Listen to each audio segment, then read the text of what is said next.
Today is Friday, October 4th, 2019. Coming up on Roland Martin Unfiltered, a complaint has been filed against Texas Judge Tammy Kemp for the hug she gave Amber Guyger after she was sentenced to 10 years in prison for the death of Botham Jean. We'll give you the details. Remember juvenile Judge Traci Hunter, who fainted in court when she was sent to jail? Well, she is about to be released. Folks in Cincinnati are still angry about her particular case. Also, do educators need a special way to educate black boys? We'll talk about it with an educator at a school for boys. Also, got an update for you. In the Maryland HBCU case, seems the black lieutenant governor of Maryland none too happy with me after I called out his boss, Governor Larry Hogan, last night at the Capital Region National Minority Supply Development Council when it comes to funding of those HBCUs. He even told me I know what the hell I was talking about, saying, have you read the judge's ruling? Yes, I have it right here. I shall unpack it for you. And also, we'll talk about more civil rights organizations signing on to Byron Allen's case against Comcast that will go before the Supreme Court in November. Comedian Alycia Cooper is here with her take on the new events of the day. And finally, remember the great Diahann Carroll, who passed away today at the age of 84. It's time to bring the funk on Roland Martin Unfiltered. Let's go. He's got it. Whatever the biz, he's on it. Whatever it is, he's got the scoop, the fact, the find. And when it breaks, he's right on time and it's rolling. Best believe he's knowing. Putting it down from sports to news to politics. With entertainment just for kicks, he's rolling. It's on go, roll, y'all. It's Roland Martin, yeah. Rolling with Roland now.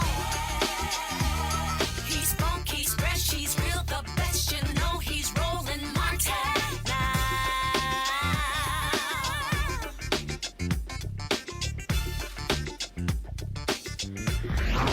Martin. All right, folks, are still startled with the Dallas judge, Tammy Kemp, who came off the bench to hug Amber Guyger after she was sentenced to 10 years in prison for killing Botham Jean. The Freedom from Religion Foundation has now filed a complaint against Kemp with the Texas State Commission on Judicial Conduct, the agency that investigates allegations of judicial misconduct. The group said Kemp went too far. Kemp has also been criticized by activists who wonder whether a black defendant would get the same treatment. Now, two of the jurors in the case were interviewed by ABC's Good Morning America, and this is what they had to say about their decision to sentence Amber Guyger to 10 years in prison. There was a lot of crying. A lot of crying. When we were told to go decide between 5 and life, that was like, we didn't have words. Prosecutors were asking for 28 years. They were.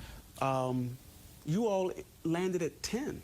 After hearing about how his family talked about him, he seemed like just the light in their lives, and he was kind and just Forgiving. caring and forgiving. And I told everyone, I was like, I'm really having a hard time with this because we all agree that it was a mistake, and I don't think Bo would want to take harsh vengeance. I think he would want to forgive her. And I didn't feel like I had any right to speak for him, and he isn't there to talk for himself. But listening to how people talked about him, I felt like he would forgive her. They asked for 28 years, and I'm going to be honest and true. I was like, I can't give her 28 years. I know a lot of people are not happy about the 10 years, but I felt like, you know, for this case was not like any other case. You can't compare this case to any of those other officers killing unarmed black men. Those officers that killed unarmed black men, when they got out, they went back to living their lives. Amber Guyger, ever since she killed that man, she has not been the same. She showed remorse, and that she's gonna have to deal with that for the rest of her life. Can I give her a hug, please? Please? We found out this morning about what his brother did, and it kind of helped us feel like we ended up with the right decision. One thing that Botham can teach us all is that we should all love each other instead of hate each other. And I honestly think that if Botham would have just got shot and not killed, I think he would have forgiven Amber Guyger. But he didn't just get shot. he's dead. Like, never to come back again. And then talk about the remorse of Amber Guyger. Hell yeah. If your ass is facing up to 99 years in prison, you're going to try to show as much remorse as possible. It's still called consequences, folks. Our panel, Chris Prudhomme, Republican strategist, Dr. Diahann Carroll, Howard University Department of Political Science. Folks, to hear the sister say, I couldn't give her 28 years. Yeah. A guy is dead because she wasn't paying attention and entered his apartment while he was eating ice cream. Yeah. She's a police officer. Yeah. And I think that part of it, too, is just in this whole conversation, Botham Jean and what happened is getting lost. It's now about Amber Guyger. It's all about her. And it's like this Not man, the dead man. Exactly. Her. It's about her. And I think the thing is, I mean, like you said, anybody would feel remorse when you're talking about I can go to prison anywhere from 5 to 99 years. But the fact of the matter is you had the weapon. You were the responsible party. That gentleman didn't do anything, right, other than be in his own home, and you killed him. And the idea that, well, she's sorry, I want them to keep that same energy for every other person that comes in that courtroom under similar circumstances, charged with murder, saying they're sorry and they feel bad. Because there are plenty of people who feel sorry and feel bad and are not getting 10 years for the murder of another human being. In this whole deal about, well, he just wants us to love everybody. Let me be real clear. As a Christian, I can love you while you're sitting your behind in jail. Right. I mean, I can have compassion for you, but there's a consequence. She took a life. And this idea of forgiveness without any kind of act of contrition, nothing to atone, it's just, I'm sorry, and then we forgive you. I feel like that's a really bastardized version of what forgiveness is. I mean, it's an action, and it takes time. And I'm not saying that this family doesn't feel that already. They can do whatever they want. But the way that this has been turned into, well, see, this is what Botham would want. We don't actually know what he would want. Right. He's dead. Now, his family may know best, of course, because they're the ones who are really dealing with this in ways that the rest of us are not. But I think the thing that's really insulting is that it cheapens forgiveness. It's just a thing that you just give people freely. Hey, maybe that's what some people feel, but holding that up as the model for what folks are supposed to do, and I think more importantly, what black people are supposed to do. You can slap us, you can punch us, you can kill us, you can beat us, and we're just supposed to say, we're sorry. I mean, we saw this with Charleston, and I think about this with Eric Garner's widow, when she said she didn't want his damn forgiveness, right? He could go to hell with that forgiveness because her husband was dead. And people said, oh, that was so horrible. She wasn't gracious. But anger and rage are also legitimate emotions that black people are not allowed to feel. I mean, can we go through that and some of that too on the way to that forgiveness? Well, in regards to what the juror said, it was actually kind of frustrating to me because it was she was almost placing Amber as the victim and not both. Right. And it's very, very disappointing. I think it's, especially in this day and age that we're in society, I think it sets a standard and a tone to kind of how things are. And the fact that he was, as his mom obviously expressed outrage, differently than the brother, but I mean, he was, like she said, he was sitting there innocently in his own domain, his sanctuary, eating ice cream, relaxed, not a threat to her at all. Even when she walked in, he wasn't a threat to her. Even if it was not his place. The reality is that he was not a threat, just sitting there eating ice cream, doing what he was doing. And the fact that all the blame has been, well, she's been placed as kind of as a victim. I think it's a real problem in society. I think people look at the number 10, but the reality is that she probably will be doing 4 or 5 years and she'll be out. Right. If not sooner, you never know. I just think that, again, when we discuss this now for 2 days, there's this expectation that black folks are to forgive. And I made the point. It's been 18 years since 9/11. White folks have not forgiven anybody. There is revenge. There is justice. There is, and that always exists. And the thing here is, right, the mother made it clear that we are taught to forgive as Christians, but there are consequences to your actions. And that's the key there. So the issue is not the brother hugging. The issue is not even really what the judge did. It is you get 10 years in prison, you're a police officer. I have an expectation that as a cop, you are to operate at a much higher level and a much higher care when it comes to handling of a gun. So I'm going to hold you to a higher standard. Absolutely. And I do think for Judge Kemp, it is an issue because I don't know of any case where a judge comes and hugs a defendant. I've never seen it. I think it ruins this idea of impartiality. Like, why is this woman worthy of a hug? You're directing her to a Bible verse. You're giving her your personal Bible. It's like, keep that same energy for every defendant that comes in that courtroom. For every person you see, Amber Guyger shouldn't be a one-off. If this is truly how you feel and this is how you live in your practice of your Christianity and your faith, do that for every person that comes through that door. I don't know that you extend that kind of grace to anybody. So I do actually think it's an issue for the judge, and more so for the judge than Botham Jean's family. They do what they want to do. They're private citizens, right? And they're processing a loss. You are a judge. And it should never be the case that it looks like any defendant is getting preferential treatment, much less a police officer, like you said, who have a responsibility for our health and safety every day, which is a responsibility that most people don't carry. And we also don't carry guns on a day-to-day basis either. And Roland, to your point earlier, what the young lady in the juror was saying is that he is not shot. He's dead. He's gone to never ever return. And I think the thing that really bothers me, I think is a huge concern, should be for all of us, is that I think it somewhat, in a sense, indirectly, subliminally kind of sets a standard and kind of a template for other law enforcement. Like, oh, so, shoot, I'm so sorry, it was an accident type thing. And it's like, oh, well, so now that's the bar now. So say, oh, okay, well, we know it's an accident, but... Oh, my bad. Right. But like you said, it has to be a higher standard. You're beyond trained than someone who's a licensed to carry a weapon. You're a law enforcement officer. Absolutely. They didn't have this for that officer in Minnesota when he killed that white woman. Yeah. Oh, and first of all, I see nobody to come off the stand with their Bible saying, let's hold him and pray for him and find Jesus. I'm just saying. All right, y'all going to go to a break right now. We come back. We're going to talk about the Maryland HBCU case, which is, of course, coming up against the deadline where the governor needs to actually make a much better deal. We'll also talk about how to educate our black boys. And so all that coming up next, Roland Martin Unfiltered. You want to check out Roland Martin Unfiltered?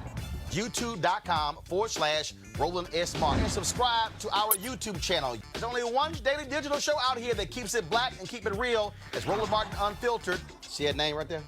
Roland Martin Unfiltered. Like, share, and subscribe to our YouTube channel. That's YouTube.com/Roland S. Martin. And don't forget to turn on your notifications so when we go live, you'll know it. All right, folks, you've heard me talk a lot about marijuanastock.org. Why? Because I want to keep you informed of investment opportunities that make sense.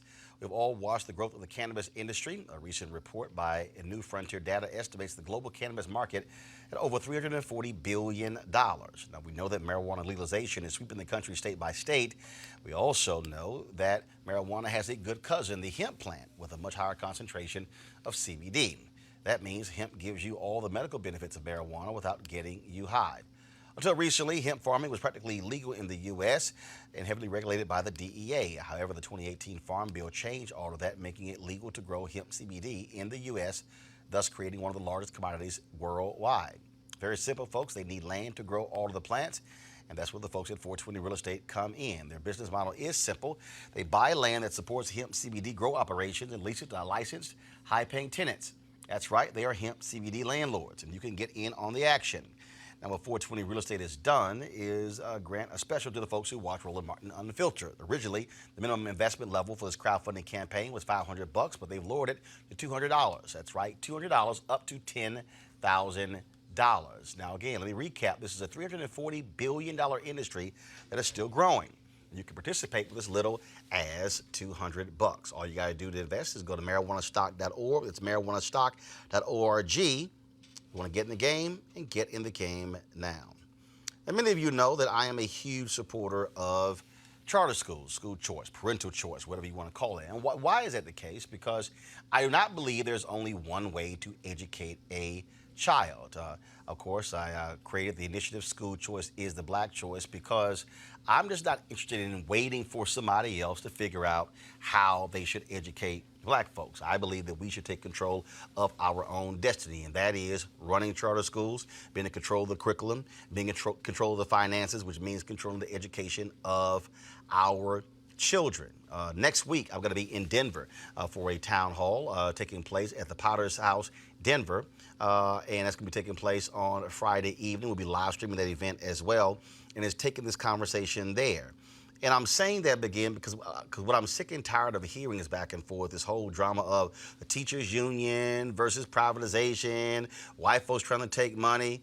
The reality is this: black children, Hispanic children now make up a majority of those who are in public schools, which means that while white folks are taking their kids and going to private school and they to put them in parochial school and going elsewhere, these public schools is where we are. And so what are we supposed to do? We also know when it comes to the school system how they treat black boys and how oftentimes they get lost in the system, especially those who have specific needs. So what is the key to educating black boys? You keep hearing people say, oh man, it's just so hard.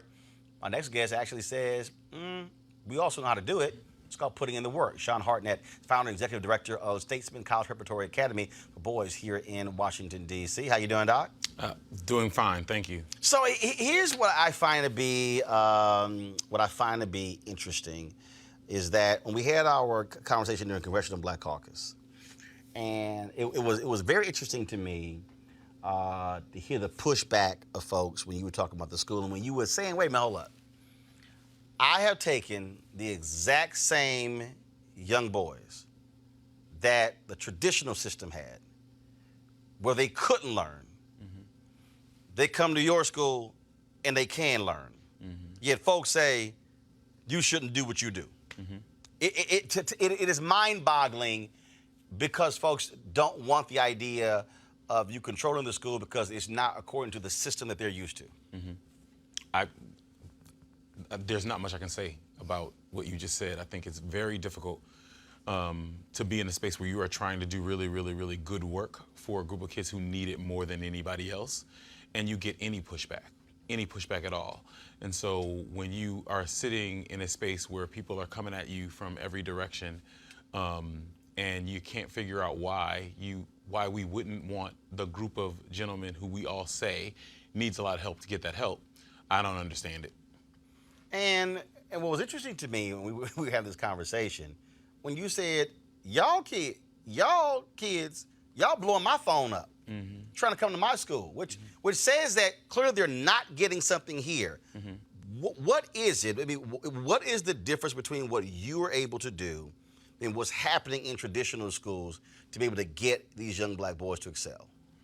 You know, I learned a couple of things doing this work that I've just been profoundly impacted by, and that was because we did something unique in opening the school. We went and talked to black boys. Black and brown boys, 450 of them across the nation at a bunch of different schools all over, age, grade 3 and up.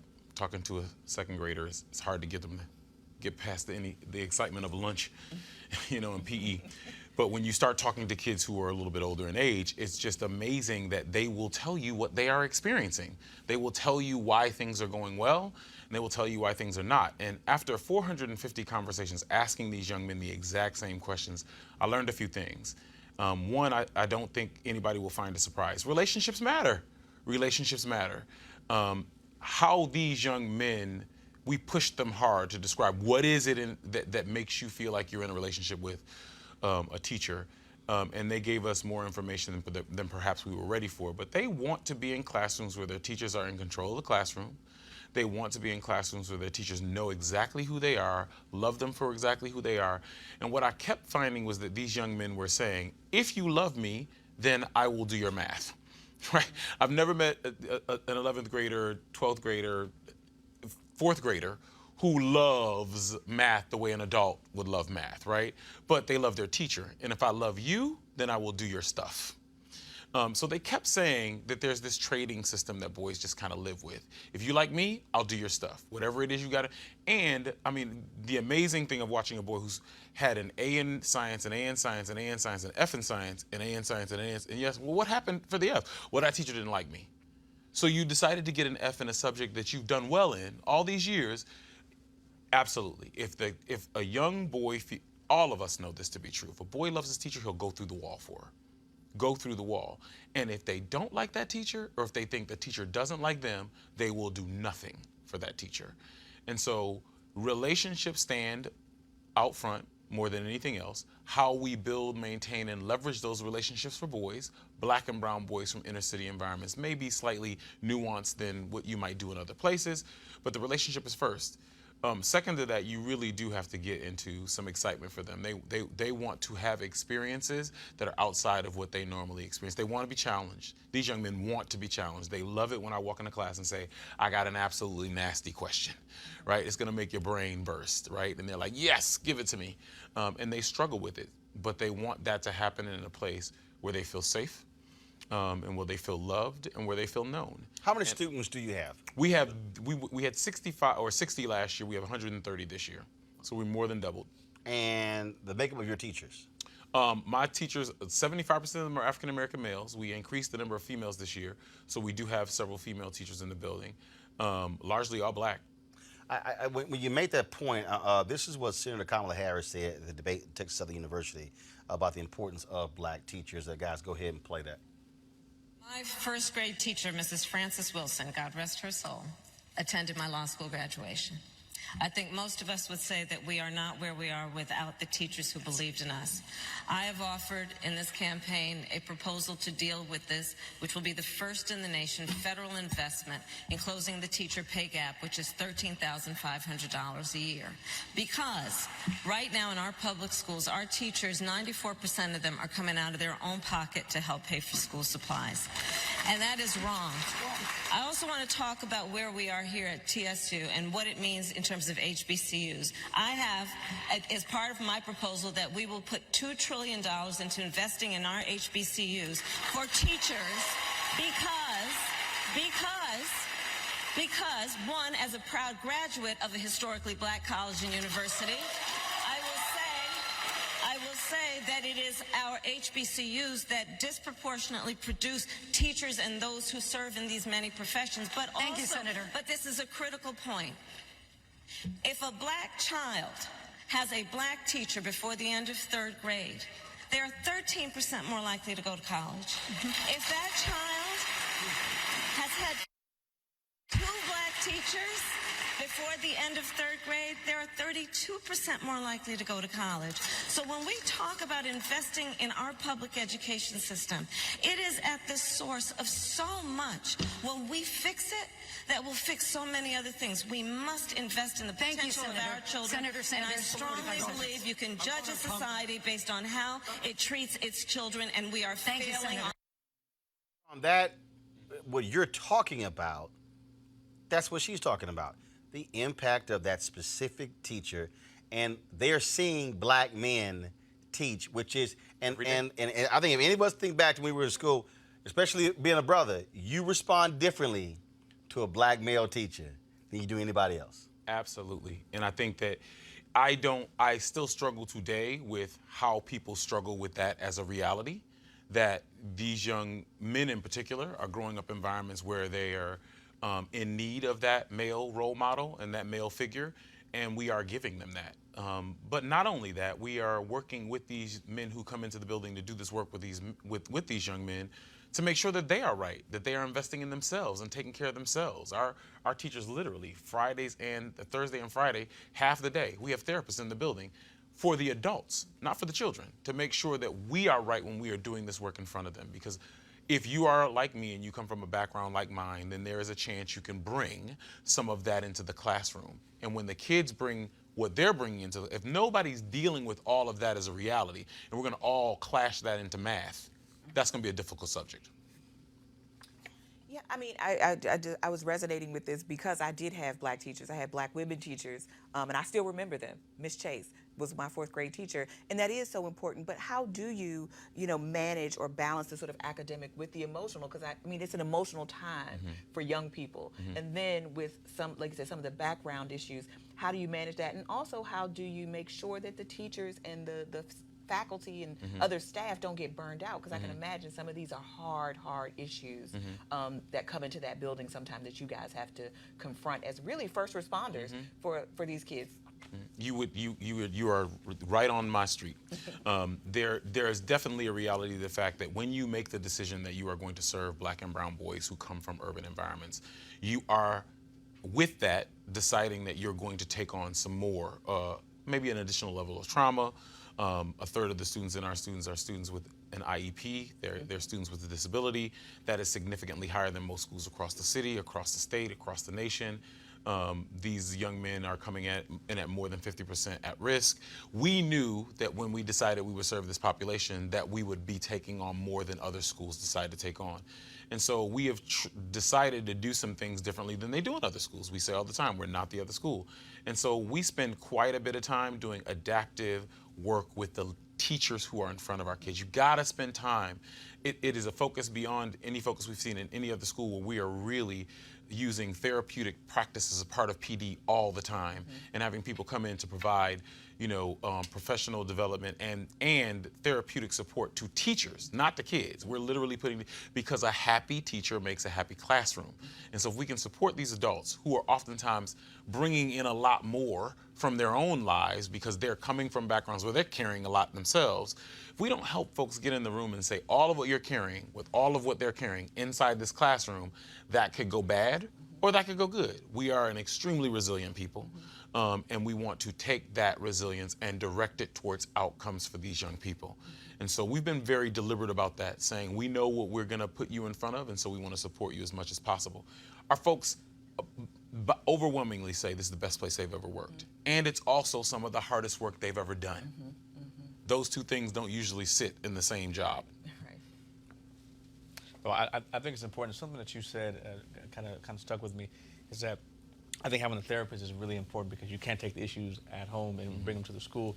And I think more importantly is that, especially me growing up and obviously being younger, and I think it is so important because there's a lot of issues that we face at, being African American young at home, right? Or just in life, being young, whether it be bullied or being, the things of life as you have as a young kid.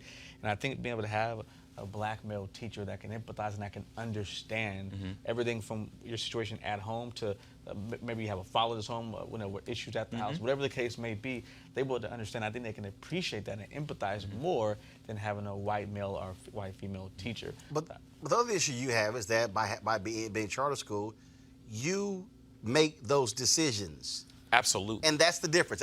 And see, we can sit here and dance around it, but the reality is, you are the one. As a leader of the school, you're saying, based upon my study, my curriculum, all the things I've gone through, I know what's best. And so that's why I keep trying to explain to people where I say, look, if there's a traditional school that's working, I'm down with it. Cool. But if it's not working, I ain't down with it. There's a charter school that's not working, I'm like, get rid of it. But you have the flexibility to craft a curriculum, a workforce, and those things that go along with it. And that's the difference between having school or parental choice than being forced to only have one system. And I think it's so important that you highlight the power of autonomy and flexibility. If one of my teachers came to me with some crazy idea the other day about something he wanted to do, I was at the store, got it, and brought the stuff into the building. He was playing with it the next day. Now hold up. Now here's the people I need people to understand. People don't understand this. When we did my show, we did Roland Martin Unfiltered from, actually it was my TV1 show, from my high school in Houston, Jack Hayes High School. First, we could not live stream using one system because in the district, you could only use this one unit to stream out. The unit cost $5,000. The streaming box that we had is $499. So they had to go through all kind of stuff to go around the firewalls and everything. But the reality is they have vendors where if you want something, you got to order from this vendor, and it's actually a massive markup, and you're going, wait a minute, why is this TV $1,800 when I can get one for $499 at Walmart? Absolutely. And so you see costs go up. Absolutely. All those skyrocket. Absolutely. And that's the difference. You would have had to wait maybe 4 to 6 weeks. Who knows? Or longer. Or no. To go through this acquisition or process. Very simply, it's not a part of the curriculum that we purchase. It's not a part of the curriculum that we are promulgating as a district. And so, no, you can't do that. The next day, he was playing with it, trying to figure out whether or not he could make this work, what he would need to do to it in order to get the kids excited about it. It was a blast, right? And so that level of flexibility and autonomy, and let's not forget, I am sitting over a $3.8 million budget this year, making decisions about who gets contracts and who doesn't, right? Working within the community, finding people within the community to do this work, spreading some of that. Schools, there's money in this. There's tons of money in this, and I'm making decisions that are supporting. I've hired 2 parents who now work in the building, right? Who put their kids in the school, fell so in love with the school they applied for every job until they got one, right? And so that's the kind of impact. When we talk about a community school, we're in a community bringing people from the community in. We're also employing people in the community. We're working contracts. We have a floor that needs to be replaced. Crazy set of circumstances around how they were going to get it done. And I'm like, can I just call somebody? We called 3 people. They're like, oh yeah, we can do that. I can work female-owned businesses, black-owned businesses to bring them in to do, to make some of this money as well. And I think that that's a significant part of why it's important that we be a part of the leadership of these schools as well. That's what I keep laying out. But most importantly, those black boys are now learning where before they're getting something they were failing. They're getting something they weren't getting before. And I'll tell you the story, and to keep it short, parent called me and said, I want to do something for you, go out in the community and do something for you. And I'm like, well, it's not that. No, I want you to understand. She took her son to a movie, the Fast and Furious new movie that came out. And she said, I'm sitting there with my son, enjoying the time with him, watching this movie we shouldn't be watching. And these cars are on the edge. They're speeding by, going on the edge. And she said, I had this sudden moment where I realized that me and my son were there last year. We were going over the edge. We were on the edge, speeding real fast, and then Statesman dropped into our lives. And now I'm at a movie enjoying time with my son. And I want to thank you for that. This is different. And this is not, it's important to say, this was not one of my parents who has a lot of need. This is a parent who was doing okay. But you went through a divorce, son going all kinds of crazy because dad is now out of the home. You're trying to figure out how you do it, balance work and manage a family, and you need help.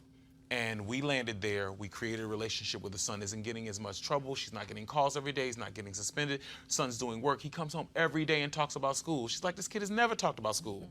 What are you all doing? Well, I don't care. Keep doing it. We don't want anything to get in the way of a school that's doing that for a family. And that's one story.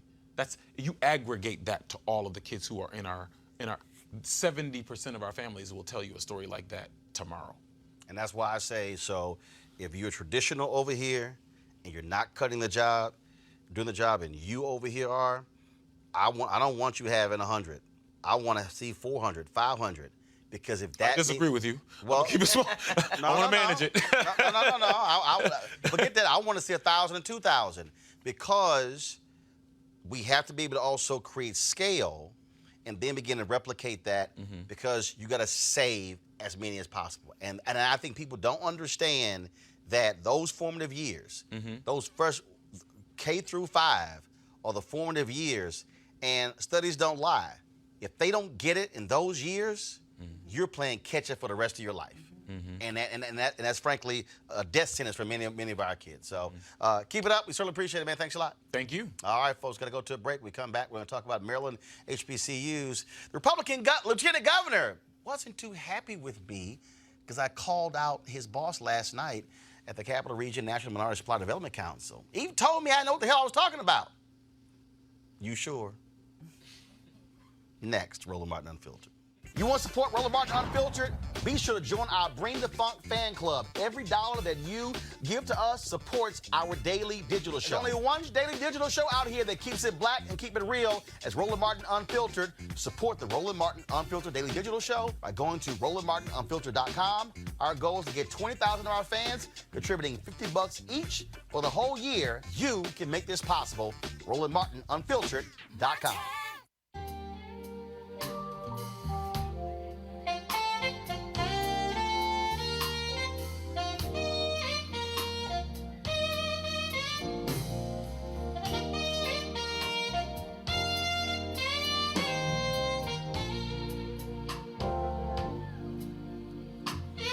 All right, fam, November 7th through the 11th, the Luxe Jazz Experience is going to be phenomenal, folks, taking place in Cabo, November 7th through the 11th, of course, at the Day Club Los Cabos. It's going to be an amazing time. You're talking about, of course, golf and spa and wellness and, of course, unbelievable concerts. The second annual Life Luxe Jazz Experience will feature folks such as Mark Curry, Joel Albright, Alex Bounion, Raul Madon, Incognito, Pieces of a Dream, Kirk Whalum, Average White Band, Donna McClurkin, Shalea, Roy Ayers, and Ronnie Laws and Ernest Quarles for Tom Brown as well. Folks, it's going to be amazing. So if you want packages, go to lifeluxjazz.com, LIFELUXEJZZ.com, or if you want to watch a live stream, that's right. They have a live stream there, folks. It's very simple. You go to gfntv.com, gfntv.com. The live stream pass will cost you $10.99. And so they're selling those packages between now through October 30th. And so if you can't make it there, but you want to experience everything there, you can do so with this pass. I'll be broadcasting Roland Martin Unfiltered that Thursday and Friday from the Life Luxe Jazz Experience. But again, if you want to experience it, all you got to do is get your live streaming pass, folks, which will cover all 3 days of all the concerts taking place there. $10.99. So go to gfntv.com, gfntv.com. Looking forward to it. All right, folks. So we started this week off talking with Kristen Clark, Lawyers Committee for Civil Rights Under Law. She's the president and executive director about the HBCU lawsuit that has been going on now for 13 years in Maryland. Governor Larry Hogan has proposed a $200 million settlement. That would be $200 million over 10 years to the 4 HBCUs in Maryland. That's, of course, Morgan State, Bowie State, Coppin State, University of Maryland, Eastern Shore. Now, the Baltimore Sun called that offer, frankly, a disgrace. They blasted it. The Legislative Black Caucus in Maryland also disagrees vehemently with that as well. They say that simply is not enough. So last night, of course, we were talking about it all week. I had Kristen on Tom Joyner Morning Show. We've been discussing on this show as well. And so last night, of course, we broadcast from the Capital Region National Minority Supply Development Council, okay? Or the Capital Region Minority Supply Development Council. They had their Leaders and Legends Gala, presented the award to Marilyn Mosby last night. And yet, before I spoke, I mentioned from the podium the situation in Maryland, and I called on the people. And we're talking about, folks, the top 100 MBEs in this region who were there last night, more than 1,000 people. And I called on them to demand that Governor Larry Hogan do more. Now, the HBCUs, what they have said is they will accept $577 million. During the trial, an expert said that because of what Maryland did, the number really is around $2.3 billion. Others said it's about $1 billion. So the school said, you know what? Settle this lawsuit. We'll accept $577 million. Hogan, in turn, offered $200 million. First of all, he initially offered $100 million. Then he goes up to $200 million. And then he sends a letter to the Black Caucus saying, with a red line saying, final offer. Well, he's been criticized all week for that. So we were at the event last night, as I said. And so one of the folks who also got honored was the Lieutenant Governor of Maryland, that is Boyd Rutherford. So this is quite interesting, y'all. So he goes up, he gets honored, and I'm in the green room. This is a photo of him.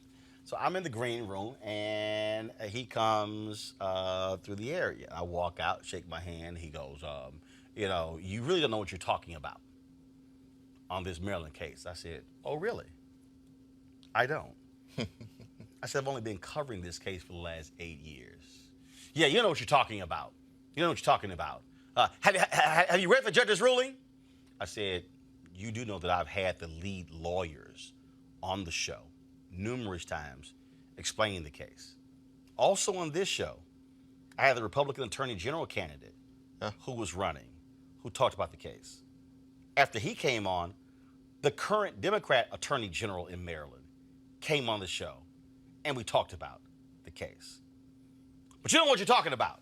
I said, oh, really? I said, well, you're more than welcome to come on my... No, I'm coming on your show. I said, you're more than welcome to come on Tom Joyner on my show to discuss this. No. We can sit down and talk about it. I'm not coming on your show. So then his security guard steps in And I was kind of like, bro, I was like, I need you to back up. I said, the guy's giving me his card. So his aide gave me his card. And I said, oh, we can talk about it. But he kept saying, read the judge's ruling. You're wrong. Read the judge's ruling. I thought that was pretty funny. And it was a 60-page ruling. Read it. I was like, no problem. Here we go to my iPad. So this y'all is the 70-page ruling. This is the 70-page ruling. The Coalition for Equity and Excellence in Maryland Higher Education versus Maryland Higher Education Commission. It lays out everything: the introduction, the procedural history, proposed remedy, all of these things in here. Now, here's what you need to understand about this decision, and that is the judge ruled in this case that Maryland did not have an unfair system as to how they funded HBCUs. What the judge did rule, go back to my iPad, is that it says, yet current policies and practices traceable to the de jure system in the form of unnecessary program duplication having segregative effects at the HBIs persist. What the judge ruled is that the duplication programs have actually hurt the HBCUs. Now, Lieutenant Governor Rutherford acted as if I didn't know any of this. So he tells me I need to read it. What he has to understand is, this is what Maryland has done. This is the game they play. And it's not just been under Republicans. Same thing happened when Governor Martin O'Malley was there, okay, when the lawsuit originally started. Maryland wants to hang his hat on the judge ruled that we did not improperly fund HBCUs. Do y'all know what the original intent of the lawsuit? It was duplication of programs. So the original intent of the HBCU lawsuit in Maryland is exactly what the judge affirmed in her decision. They don't want you to know that. And so when the lieutenant governor tells me I need to read the judge's ruling, I read it. Here go my iPad. I read it. In the several years since this court found that the plaintiffs, including the Coalition for Equity and Excellence in Maryland Higher Education, had proved the existence of unnecessary program duplication having segregative effects at the HBCIs, mediation proved unsuccessful and a lengthy remedies hearing followed. Unfortunately, see, the governor act like I couldn't read. Unfortunately, the state did not engage in a serious effort to propose a remedy prior to the hearing and did not permit the coalition's experts to consult meaningfully with relevant state actors, including the presidents and faculties of the HBIs and of the state's traditionally white institution, TWIs.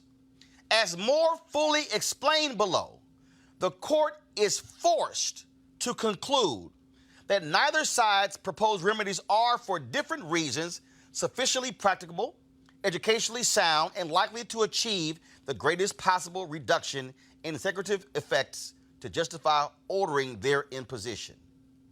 Instead, the court will order appointment of a special master, and it goes on and on and on. So when Lieutenant Governor gets indignant to say, I need to read the judge's ruling, here it is. This is the judge's ruling. This is it right here. Now, I'm trying to figure out what the hell he was hanging his hat on, because the judge clearly stated that by Maryland allowing duplication, that meant that the HBCUs had programs that were creative, that were attracting white students and other students. Then, when the traditionally white schools in Maryland saw that, created the exact same programs, and anybody knows successful students and numbers follow and money follows. So what happened? When Morgan State created a computer program, Towson State saw it. Y'all, it's in the ruling. You had about 120 or some odd students who were at Morgan, about 20 at Towson. They created the program, it flipped. Towson had more than 120, and it dropped down less than 30 at Morgan. Because guess what? Students are going to go where the resources are. Students are going to go where the resources are because that's where faculty is. That's where better facilities are. And so what the HBCUs are saying, Lieutenant Governor Rutherford, Governor Larry Hogan, is that in order for us to create these programs, you got to get rid of duplication, and we need additional funding to be able to build these programs up.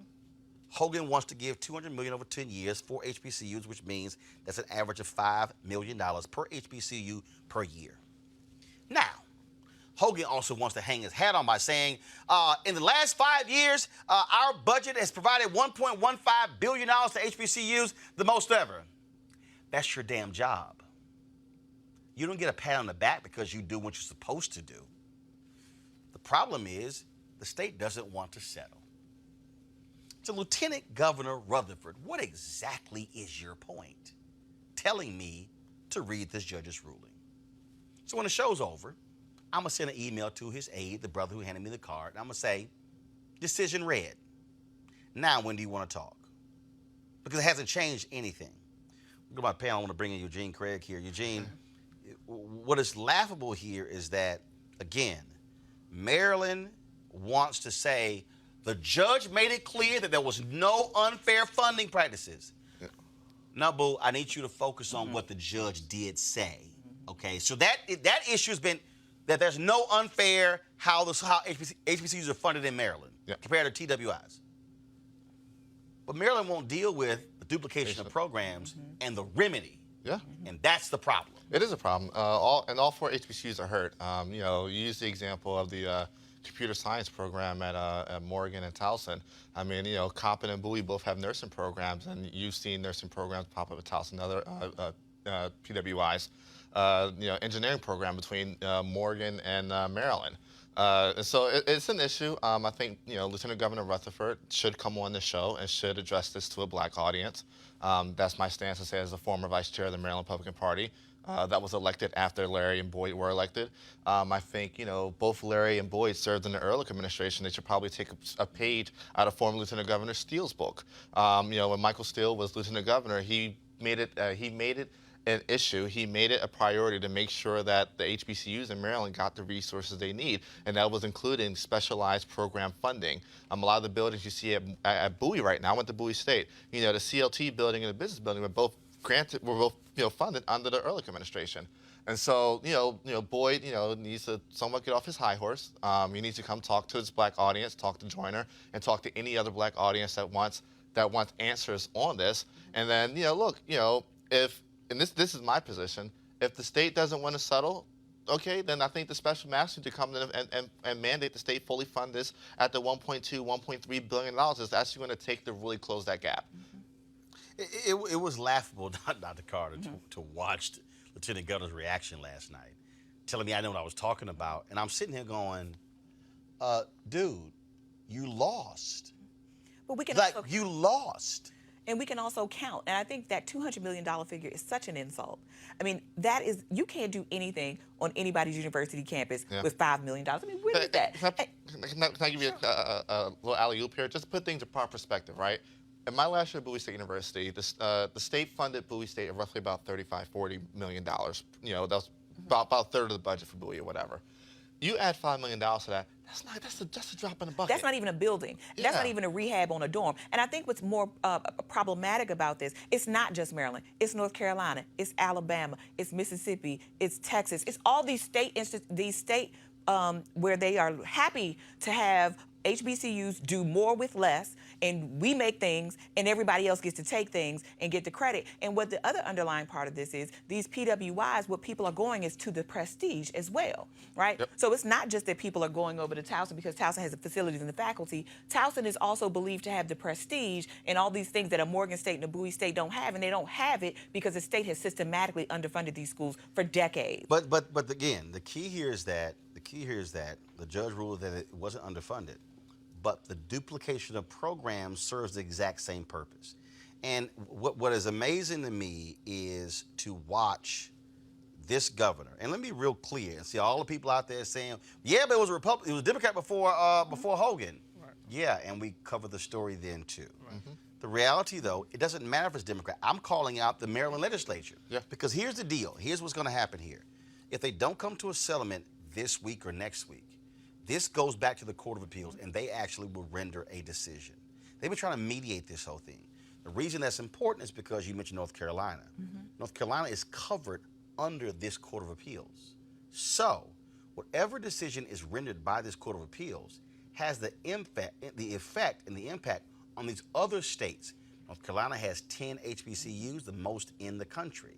And so this ruling has a potential impact on those universities. And that's what people don't quite understand. And so your thoughts on this? So back to what you said in regards to the ruling, the quote-unquote, the state, correct me if I'm saying it wrong, but the state failed to support, right, to get the support to the program. So I think... No. The state supported it. What happened was the state allowed the predominantly white institutions to create the same program that was created first. See, this is the difference. The HBCUs came up, innovated, created these programs that began to attract students. White schools like, oh, essentially they pulled an Elvis Presley. Oh, we gonna steal what y'all did. And created the same thing at their schools. And so the white students were like, well, yo, if I got a decision between going to Morgan State and University of Maryland, I'm going to University of Maryland.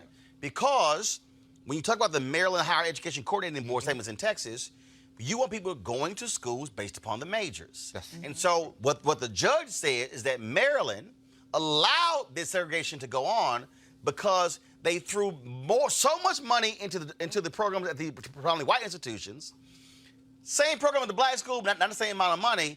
But what she's saying is the duplication of programs is what created the segregation. And that's what the schools are saying you got to ante up the money for because you allowed those schools to grow and prosper with duplicate programs. No, I agree. And to your point, $5 million is a joke. I think they definitely, it's not, a party aside, I think it's definitely important that we are obviously disproportionate and have obviously less resources. I think it's important to get that money and so we can have the resources to do what we have to do. I think $10 million, I think $25 million, $50 million is a joke. But it's not fair to allow other schools outside HBCUs to have the resources to be able to prosper and succeed. Meanwhile, our schools are basically left to the wayside and say, oh, well, we don't know what to tell you. This worked successfully over here. So essentially what you're doing is saying, well, we'll just take it from there to there. That's not right. You can't take away you can't take away their platform. Folks, the folks at colorchange.org, go to my iPad, please. You'll see this is the petition that they have put together. Tell Governor Hogan to pay HBCUs what they are owed. You can sign this petition, folks. That will also be forwarded to them. In addition, what we want you to do is to also pick that phone up and during working hours on Monday, we want you to call and let the governor know that you want to see a real settlement take place. The number is 410-9, right there on the screen, right here, 410-974-3901, 410-974-3901. I also, let me do this here. I also, last night, again, I was talking with Darrell Barnes, who heads up the Maryland Legislative Black Caucus, and he had this message that he wanted to share with folks. And this is important because, again, I keep telling folks they need our support. I've been pushing the Divine Nine, NAACP, Urban League, Reverend Sharp's National Action Network, because there should be a mass rally. There should be mass mobilization, putting external public pressure on Maryland and this governor to do what's right. And so last night, at last night's award ceremony, this is the head of the Black Caucus in Maryland, Delegate Barnes. This is what he had to say. All right, folks, I'm here at the Capital Region National Minority Spot Development Council, but here with Darrell Barnes, of course, heads up the Maryland Black Caucus. I was telling you about the group by text. What do you need from them? I need support. I need. This is an opportunity to rally the troops, to bring everyone together as we fight this injustice right here in the state of Maryland, where the governor has offered us $200 million to settle a decade-old lawsuit. It's been over 13 years. The state has said that this lawsuit should be settled around $1 billion. The plaintiffs have come back and said, we'll settle for $577 million.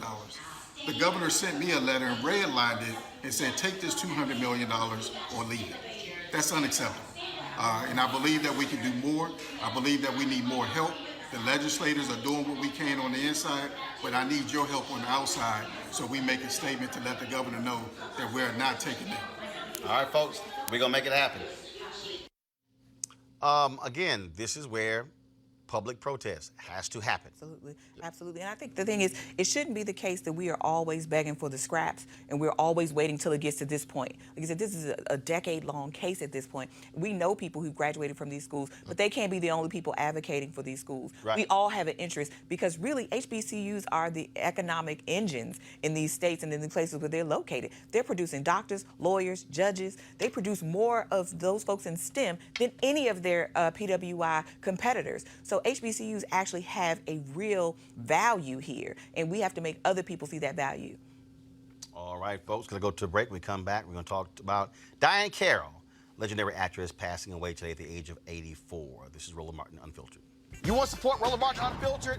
Be sure to join our Bring the Funk fan club. Every dollar that you give to us supports our daily digital show. There's only one daily digital show out here that keeps it black and keep it real as Roland Martin Unfiltered. Support the Roland Martin Unfiltered daily digital show by going to RolandMartinUnfiltered.com. Our goal is to get 20,000 of our fans contributing $50 each for the whole year. You can make this possible.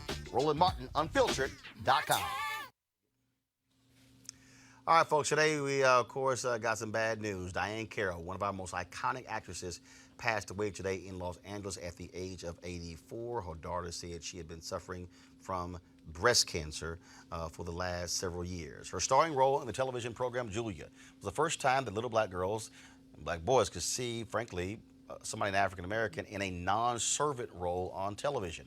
Younger TV fans remember her best as the conniving Dominique Devereaux on the nighttime soap Dynasty in the mid-1980s. But in 1962, she became the first African-American woman to win a Tony for her performance on Broadway in No Strings. Here is her acceptance speech. The winners are Anna Maria Alberghetti of Carnival and Diahann Carroll of No Strings.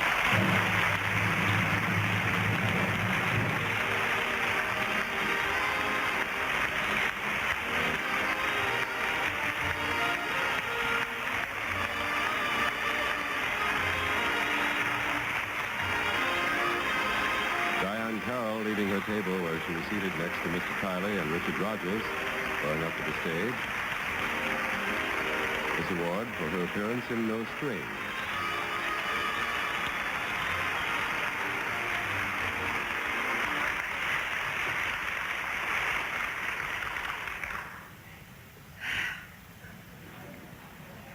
I wanted this. I'm like Abe Burrows. I really wanted it. If you think I'm not going to talk about Richard Rogers, you're crazy. I've wanted to be on Broadway for 7.5 years. And he put me there.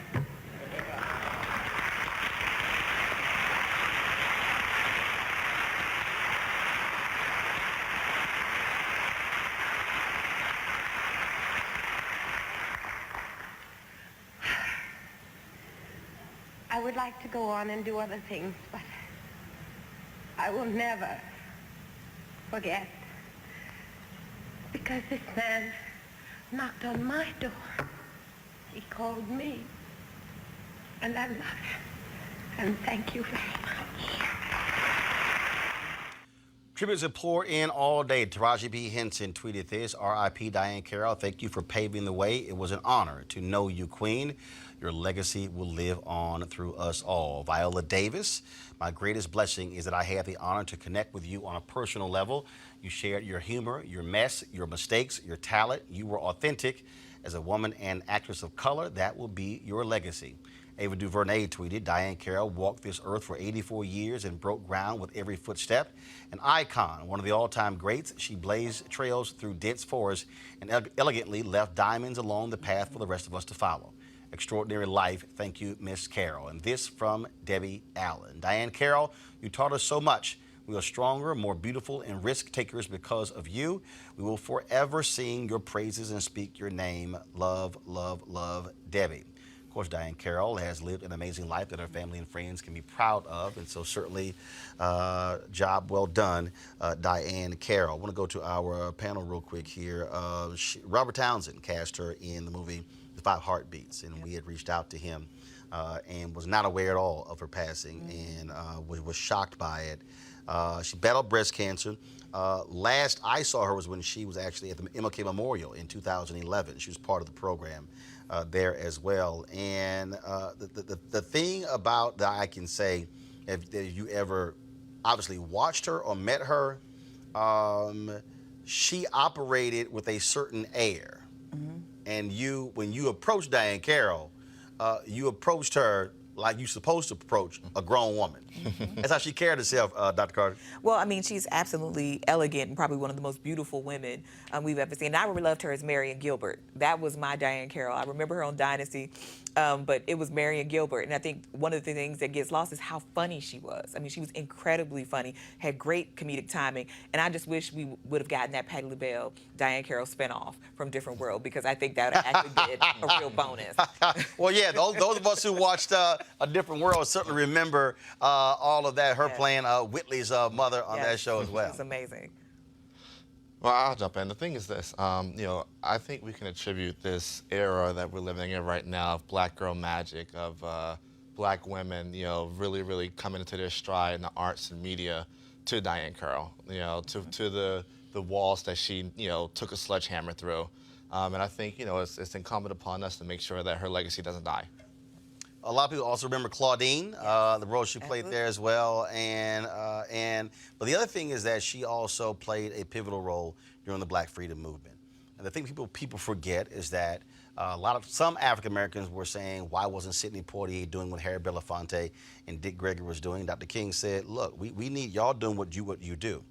And what people don't realize is, although Diahann Carroll was not in Selma, she was not in Birmingham, she was hosting a number of fundraisers at her apartment in New York City.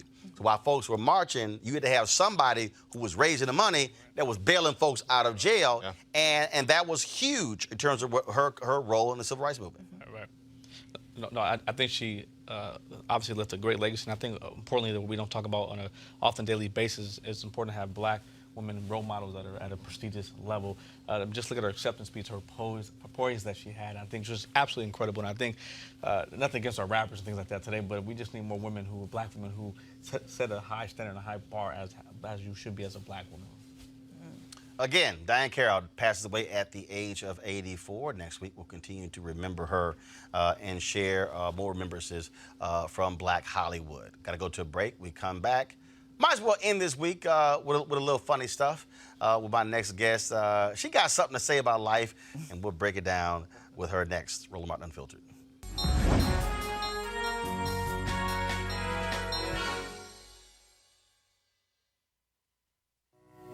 The people that I talk to, a lot of them are scared. Losing your eyesight can be a very scary experience. My job is to help them start the process of getting the resources they need to live a full and healthy life. I'm Cynthia King, and I'm a Senior Therapist Program Assistant for the New Jersey Commission for the Blind and Visually Impaired. I've been doing this specific job for 18 years, but I've been in public service for 28 years. When a consumer calls in, I am the first person that they speak with, and I provide them with the information that is needed. I ask the individual, can you kind of tell me, because of your vision loss, what problems are you experiencing? And then a lot of times that'll usually open it up to say, well, you know what? I used to really enjoy reading and I'm not able to read my books anymore. Or I used to love to cook and I can't see the buttons on my stove. Then we can come out and do a home assessment to determine if there are any technical aids or any techniques that we can assist them with so that they can be able to maintain some of their independence. Cynthia is a very caring, loving person. You can hear her on the phone talking to the clients, and you can hear the passion in her voice. She gives her all to you. When I first started, we didn't have the health care that we have now. We didn't have the salary and the income that we have now. When we went through a rough time during the reduction in force, AFSCME ensured that fairness and seniority secured my job. Our clients are going through a traumatic change when you lose your vision, losing your independence. But Cindy always seems to find a way to make them comfortable. Her friendly tone, her demeanor opens the door up for them to say, well, yeah, send a rehab teacher out here. I want to meet with a mobility instructor. It's because of the way she handles their initial conversation. I've done this job for so long because I love what I do and I love helping others. This job has been so rewarding for me on every aspect in my life, and the joy of knowing that I have helped someone to continue on their journey. All right, folks, you certainly want to... Alycia Cooper, she joins us right now. She's from Maryland. Her dream was to do stand-up comedy. Well, her dream has certainly come true, and she's back to visit her hometown. Welcome back. Hey, thanks for having me back, Roland. Well, you know, I don't know. You sure you got your papers? You know, Trump might call ICE. Hey, you know. Hey, I got it in my he ain't down with brown people. No, I keep mine on me. It's crazy. I mean, it's been a crazy week, hasn't it? I mean, I've never seen nothing like. We got judges hugging convicted murderers. I'm like, come on. Everybody gets this whole thing of forgiveness mixed up. Nobody's saying not forgive. You know, oh, you're not a Christian if you don't forgive. We saying, how you forgive 5 minutes later? Like, forgiveness to me is earned. Right. You know the process Mike Vick had to go through to get white forgiveness? You know, it was a loss of a career, jail time. He had to go into all these programs and PETA and all this stuff, and then had to go and wash dogs. And I mean, this man had to do everything to get his life back, and he earned forgiveness. So how come we don't ever have any stipulations on earning our forgiveness? Oh, no, that's not how it goes. No, that's not how it goes. That's not how it goes. Like, let me process this whole thing first. Like, I'm just supposed to forgive you immediately? When does that happen? Well, speaking of process, we started the week off with Donald Trump finding out about this call to Ukraine. Right. And then he called it fake news. Then he came out and said, yeah, I called him. Yeah. You know if you're going to lie on the beginning, you don't come out and admit it. And then comes out and says, Chad, I want y'all to get involved, too. But when that man stood in front of that podium on the campaign trail and said, Russia, if you're listening, he should have been cuffed right then and there. If there's no consequences for this man, he's not going to stop. I watched the Roy Cohn documentary, and we realized that that's who he patterned his whole life at. They do everything in full view and right out front, so you can't say that it's collusion or conspiracies. They try to do it that way, but he's bad at it. You know, he's bad at it. Like you said, you're going to lie on Monday and then say something else Tuesday. But Giuliani's the same way. He lying in the same soundbite. That has probably been, I saw one tweet where somebody said, oh, my goodness, we're losing all that respect we had for Rudy Giuliani as America's mayor. And somebody said, when? Who? They're like, who you talking about? Who are you talking about? That man is plumb crazy. And Donald Trump, you know he crazy. He couldn't even win his own home state. So when your own home state won't vote for you, that's because they know you full of crap. Hillary won Illinois. You know, so I'm like, listen to the people that know this man the best. They know that he's a crook and a criminal, and who voted for him. You can't never get nobody to admit they voted for him, but somebody voted for him, right? What's wrong? You uncomfortable? Well, Alycia, look at it. What's wrong? You sweating? Yeah, you need to be sweating. They ain't gonna let you back in the White House. You okay? You be sweating down there. I think I'm right. I heard you grown down here. You all right? He over there. We need a defibrillator for him. Clear? They've always been nice. He's a nice guy, man. I think who is? Who's a nice guy? I think the message. So I've always said this, and I really mean it. I've always said this. People, I'm gonna choose my words carefully. You never know this would go. Back to the White House. Down the street. They watching. Two blocks left. Yeah, I'm about to get audited right now for my jokes. There are those around him who remind him that sometimes the things that he says on Twitter can rub folks the wrong way, and to focus more on the policy and the good things that he has done and is doing. First Step Back, HBCU, funny things like that. Does it need a hearing aid? Because he damn sure ain't listening. You know, so I try to focus on the positives, you know, that he is doing, and the good work that he's working on right now. I mean, he has great people like Jerron Smith there, who does a phenomenal job, HBCU graduate as well. Phenomenal guy who really is passionate about it. But we definitely are living in a challenging time. I mean, I think it's just very divisive, both parties. You got people like AOC and Maxine Waters who... Bro, really? I think Really? Really? Maxine. Really? Hold on. You actually brought out the both parties bullshit. Really? Well, for Maxine to say that, I mean, it's one thing for them to say impeachment, but for her to say that he should be jailed in solitary confinement, that's a bit much. He is a thug in chief. Well, I mean, Representative Waters has been around for, 30-plus years in the House. She's been longer than that if you look at California politics. She is not the issue. She's had her own corruption scandal as well. So I mean, but she's not calling Ukraine and telling them to look into this man's life. Well, and also, she's not going on record and say, hey, the Donald Trump has done over his history. And she's not the president. See, if this was in court, sustained. Alycia to be sustained. Because sometimes you just can't defend people, even if you like them as people, even if he's your party. It's just not defensible. It's not even worth it. Well, but I generally, you're right. You can't defend everything. But I generally, It's not. Correct. But I generally, based off of my relationship and what I do know, I mean, overall.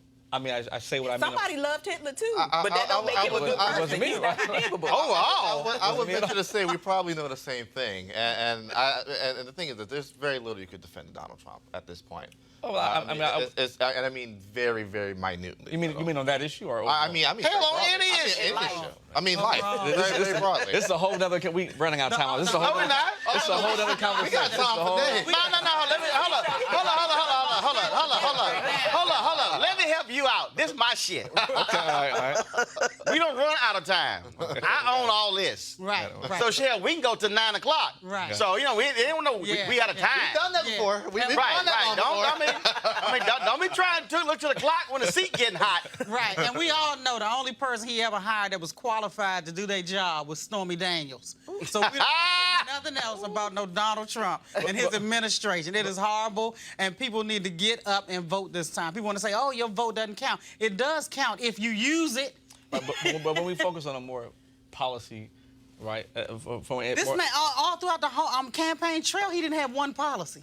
What policy did he have during the campaign but let's talk trail? about hate them. But let's talk about but let's talk about what he. The ironic part. The ironic part. This is why they're actually having a summit right now at the White House on black issues while we're talking at this very moment. So say what? Who's the black people there? Who? With Candace them? Who's that? Boy, bye. No, Boy, bye. She's wrong. I would say this. Yeah, there was actually, it pains me to say this, but probably a few times there was some kind of actually policy discussions when Omarosa was there. All right, we need to get her back. No, we don't. Let that woman be. She finally got her soul back a little bit, I think. I think she finally got it back. But no, really, but even like the first step back, I think.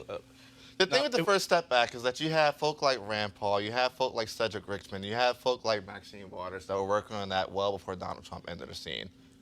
Just because he put his signature on it doesn't mean he gets to definitely clean was. the... I mean, Jerron. I give Jerron 100% credit on that. When he was back on the Hill before he joined the White House, he was one of the architects of that deal among other deals. He was a generation opportunity before he came to the White House, right? And I worked with him personally on the criminal justice reform.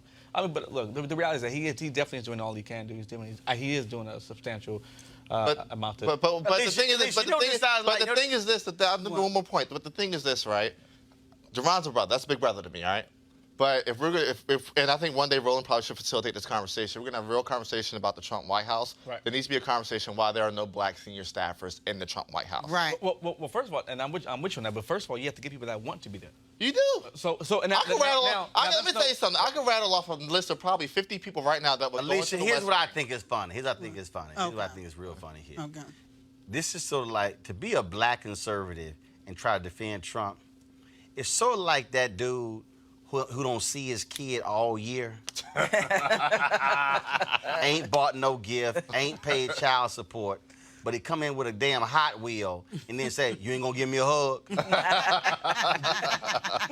You can't do one damn thing and then somehow go, show me some love. Hell no! Exactly.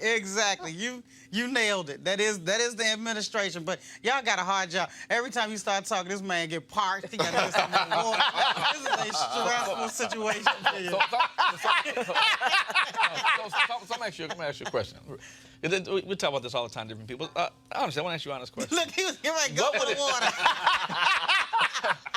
What would it take? Yeah, this is a different type of audience, let me tell you. Fox is doing, we have a lot of fun. But anyways, so what would it take? Fox will challenge you. That's another story. They won't challenge it. That's why they don't call me. Oh, hell no. Fox ain't going to call me. They call everybody who come on my show but me. Oh, they got my number and the email. They like, nah, we ain't calling that Negro. They say, him different. Him different. You said, what would it take? Yeah, no, seriously. Like, so if you were in front of President Trump right now, and he said, look, I understand your frustration, but frustrations aside, what would it take at this point? What would you like to see happen? If he literally actually said, give me 5 things or whatever, one thing that you I'll like give you to one. happen. Resign. Boom. Quit. Oh, man. Okay, well, one thing I would like him to be more of a unifier. It's too much division coming from 16. Next. Okay, go number 2. That ain't going to happen. Okay, that's not going to happen. Number 2, I would need them to stop making excuses for stuff like, for instance, minimum wage. They want to say, oh, minimum wage will bankrupt people. Skip that one. He ain't going to do that. Minimum wage on a sliding scale. What's number 3? He ain't going to do that. Number 3, I need him to put some more African Americans in positions of power. He ain't going to do that. What's number 4? Staff position. What's number 4? Number 4, he did appoint, I don't have her name correct, but he did appoint the first black female general. I can't think of, you might know. Attorney General? No, general. General of the military. First of all, the president doesn't appoint generals. Generals actually earn their way up, and then they're actually recommended for the next level by the Pentagon. And then the president, in a ceremonial way, signs off, but he don't appoint the general. Well, I shouldn't say appoint. The point is he helped. He pinned the ribbon. Well, she had a long career by the time she made it to general, so she just happened to be the guy in the shed. You might want to skip that one. Come up with something new. 4th thing. Yeah, what's your 4th or 5th thing? Why he thinking of something new? Man, I mean, it's just nothing that we could do that would help the situation he's going to agree to. You know, I want to abolish the Electoral College. He's not going to agree to that because it benefits him. So there's so many things that won't get passed. You know, what I mean, everything is stacked in his favor. He's stacking the Supreme Court. He's stacking. But I gotta ask you. Hold on, wait, hold on. He's so ignorant. Is it hard for a comedian to get jokes, or is this just like? Oh, it's easy. It's easy to get jokes, but look at SNL. The stuff writes itself. Yeah. You know, no, it's very easy to do jokes in this climate on Donald Trump. It's actually a little too easy. You think he'll be reelected in 2020? Hell no. Hell no. In a scary way, I think so. No, he ain't gonna get reelected. In a scary way. Let me tell you, unless people that did not vote get up off their behinds this time. Let me say something. He ain't gonna get elected. We are not electing a man who's the same color as your tie twice. It ain't gonna happen. Ain't gonna happen. If people don't get up off their butts and vote, we're in trouble. I don't think the Democrats have anybody. I will say this. I think the Democrats have 23, 24 candidates that could just put their name on the ballot and defeat Donald Trump. Right. Never again will you see Donald Trump or another Republican win Michigan by 16,000 votes, win Pennsylvania by 40,000 votes, or Wisconsin by 20,000 votes. And Democrats this year are ABT. Those margins you will never see. It ain't gonna happen. You can put a squirrel up. Ain't gonna happen. And honestly, if the Republicans care about their own party, they should do everything they can to defeat this man. I mean, look, the soul of their party is on the line. You cannot have a serious discussion about black people and Donald Trump until 2 things happen: until there are actual black senior staffers, not named Ben Carson, or that actually have access, power, and resources. 1, and 2. Did you actually say what's wrong with Carson? And two. Is he awake? And 2, if the Trump campaign is serious about engaging black voters, if they're raising $125 million in coordination with the RNC quarter in, quarter out, and I know for a fact that the convention is already fully funded and all their programs are fully funded, there's no excuse that there isn't ample black and Hispanic staff. There's no excuse that there isn't ample resources for black and Hispanic field staff. Yeah. And there's no excuse that there isn't ample resources for black vendors to do business under with this the man's RNC and administration, the clock has been rolled back on black progress. You know, there's fewer black cabinet members in the last few decades now. I mean, he's taking a page out of the Nixon book, right? We give it up on blacks. Ain't no way. So we're just going to move on, right? Yes. And he's not the only one, in fairness. But I do think this man is a grifter. This man is a thief. He does not care about being a Republican in so much as they can elect him. So I just don't even know why Republicans want him. Right. I get you want to win, but doubling down on this man is horrifying to me. But think about how funny it is how we used to complain about McCain and Romney possibly winning. I mean, we complain about Bush, and I'm saying Bush looks amazing right now. Bush looks great right now. I got to ask you the last question here. There's no group that hates Republicans more than black women. I'm talking about with good reason. Ain't even close. Right. Black women That's just true. and, no. The Republicans told me that I was in a meeting with Rice Previous and the sister Tara Wall was like, "Don't know black women don't like us at all. Oh, no. Why? No, because black women have a ability to see through BS. We cut straight through it. I remember I had a boss. I was when I was in college. I was working at NIH in the evenings, and my boss said, I was like 20 years old. She said, "You black people have a very good sense of BS. You guys don't. You see straight through everything."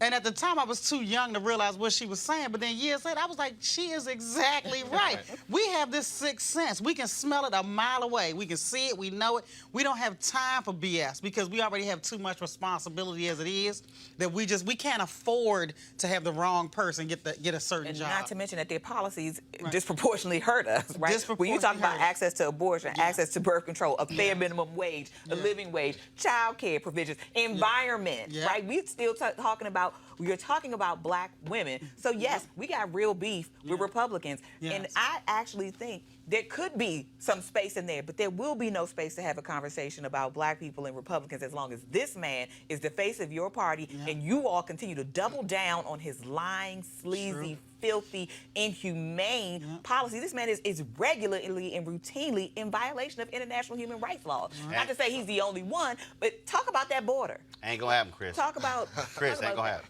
Yeah, Chris, you ain't can't gonna convince happen. me. I'm one of those black women. Chris, ain't gonna happen. 24. Chris, it ain't gonna happen. So here's my question. And the funny thing is, black women are conservative. But we're not gonna go over that way. So that lets you But know we don't like something is racists, wrong. right? We should be with conservatives if the conservatives were not racist and horrible. If Republicans, we I should can't be say an easy group for you We to will get. see y'all in 2024. So here's my question. So let's say he's reelected, right? 2020. So and actually, a buddy of mine, Michael, we talked about this numerous times.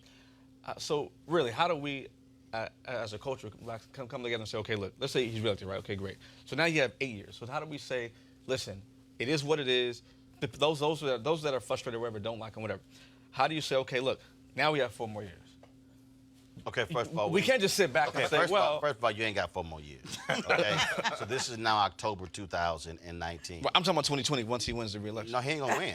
So I mean, so you might want to focus on you got 13 months. So you might want to focus on that. You ain't gonna get 4 more years. Get ready for another. But I want to see the antics. No. You ain't getting 4 more years. But Roland, there's a massive. I want to see the antics. It's gonna be hard to get him out of there. Oh no, absolutely. But no, there's a massive. There's a massive Goodyear blimp-sized can of whoop ass that's about to be open. And that's why all your Republicans are retiring in the House. Yeah, that's why they freaking out in the Senate. 6 members in Texas alone. Say, bro. 6 members in Texas Say, dog. They alone. like, yo, we out. Because we. 2018, look, those we. terms are Look. I'm telling you, Alycia, Republicans right now going like, is that Debo coming? They like, is that Debo coming? Get in the house. Debo coming.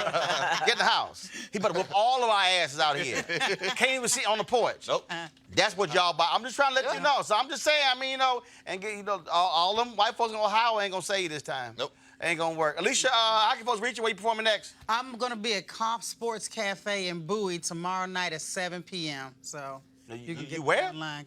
Cough Sports Cafe. What you doing? Watching the game or something? No, I'm doing stand-up. God! I thought you wanted us to meet you there, watch the game, and have some hot wings or something. No, we're doing stand-up. This is the first time they're bringing comedy there, and it's gonna be myself, Adela Banks, Frankie French, and Freddie Burnell, and a surprise special guest. So we're gonna have a good time tomorrow night. All right. Well, good luck with the Benjamin Tasker Middle School, so some of them coming out. All right. Well, how can folks reach you on social media? You can Alycia Cooper 2 at Instagram. Cool. All right, that's it, folks. We got to go. First of all, fantastic week. Don't forget, folks, first of all, tomorrow I'm going to be in Baltimore. I have to give a speech tomorrow, civil rights taking place tomorrow. You know what that also means. I'm not going to be in Atlanta for the opening of Tyler Perry Studio. Don't worry about that. I'll be there on Sunday. Don't worry about it. I'll be there on Sunday. And so, again, Civil Rights Gala tomorrow night in Baltimore. I'll be giving the keynote speech there. Trump probably going to come up. And, again, I'll be at Tyler Perry's opening with studios this weekend. They have the gospel event, gospel brunch taking place on Sunday, so I'll be there. Looking forward to that. folks, don't forget, if you want to support what we do, look, we the blackest show out here. And again, hey, I'm barely Lieutenant Governor Rutherford. Come on, hang out with the brothers and sisters. We can have an HBCU conversation right here. More than welcome. More than welcome to have a conversation. Trust me, it ain't gonna be that bad. Again, folks, support Roland Martin Unfiltered. Join our Bring the Funk fan club. Every dollar you give goes to support this show. You can give via Square, Register, PayPal, also, of course, Cash App. All of that, go to RolandMartinUnfiltered.com. Every week we end, of course, showing you all of the people who actually donate to our club. If you see your name, just send us an email. If you don't see your name, but you've already paid, you know we're going to check to see if you paid. Send us an email and we'll actually add you to it. Don't forget you also get discounts by joining our Bring the Funk fan club for products that are on RolandSMartin.com. All right, y'all, I got to go. Chris got to drink some more water because it's rough being a Trump-loving black Republican. Holla!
You want to support Roland Martin Unfiltered? Be sure to join our Bring the Funk fan club. Every dollar that you give to us supports our daily digital show. There's only one daily digital show out here that keeps it black and keep it real as Roland Martin Unfiltered. Support the Roland Martin Unfiltered daily digital show by going to RolandMartinUnfiltered.com. Our goal is to get 20,000 of our fans contributing $50 each for the whole year. You can make this possible.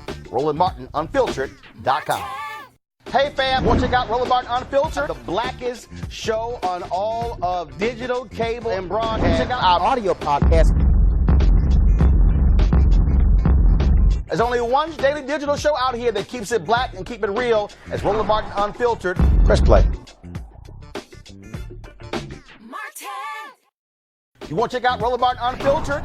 YouTube.com/Roland S. Martin. And subscribe to our YouTube channel. There's only one daily digital show out here that keeps it black and keep it real. It's Roland Martin Unfiltered. See that name right there? Roland Martin Unfiltered. Like, share, and subscribe to our YouTube channel. That's YouTube.com/Roland S. Martin. And don't forget to turn on your notifications so when we go live, you'll know it.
You want to support Roland Martin Unfiltered?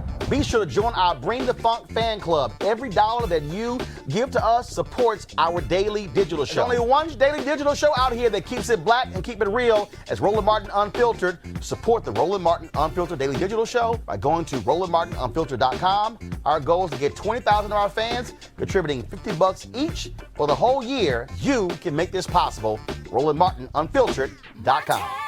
Hey fam, want to check out Roland Martin Unfiltered, the blackest show on all of digital, cable, and broadcast. Check out our audio podcast.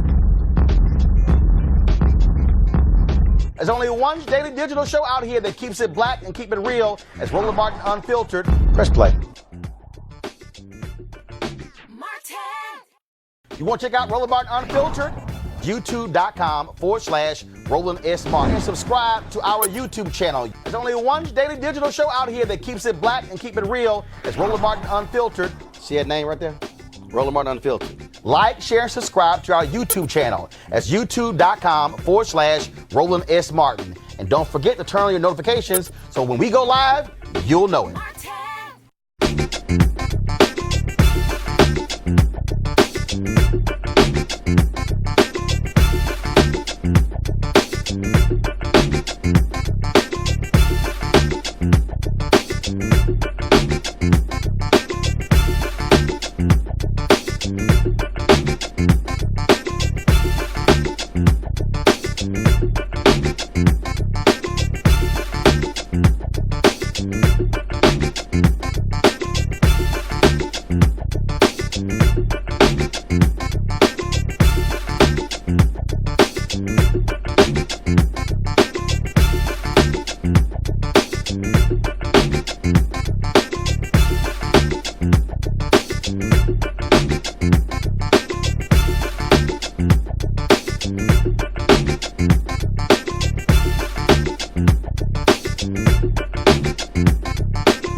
You want to support Roland Martin Unfiltered? Be sure to join our Bring the Funk fan club. Every dollar that you give to us supports our daily digital show. There's only one daily digital show out here that keeps it black and keep it real as Roland Martin Unfiltered. Support the Roland Martin Unfiltered daily digital show by going to RolandMartinUnfiltered.com. Our goal is to get 20,000 of our fans contributing $50 each for the whole year. You can make this possible.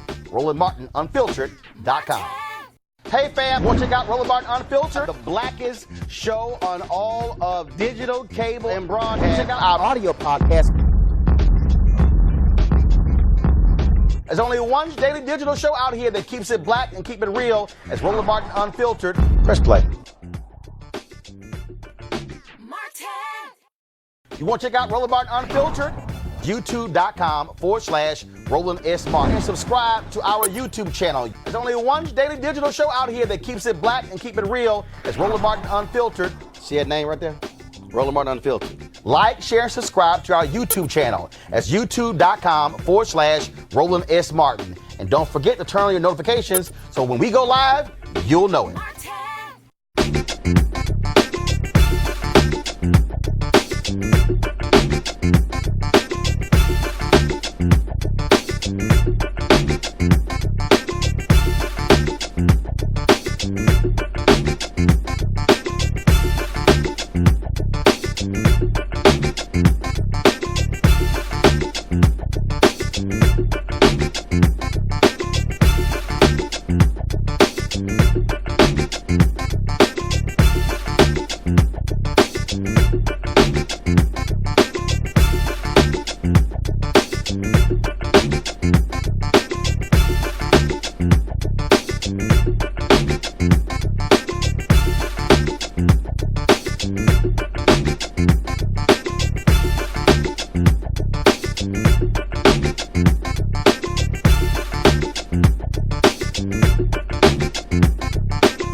You want to support Roland Martin Unfiltered? Be sure to join our Bring the Funk fan club. Every dollar that you give to us supports our daily digital show. There's only one daily digital show out here that keeps it black and keep it real as Roland Martin Unfiltered. Support the Roland Martin Unfiltered daily digital show by going to RolandMartinUnfiltered.com. Our goal is to get 20,000 of our fans contributing $50 each for the whole year. You can make this possible.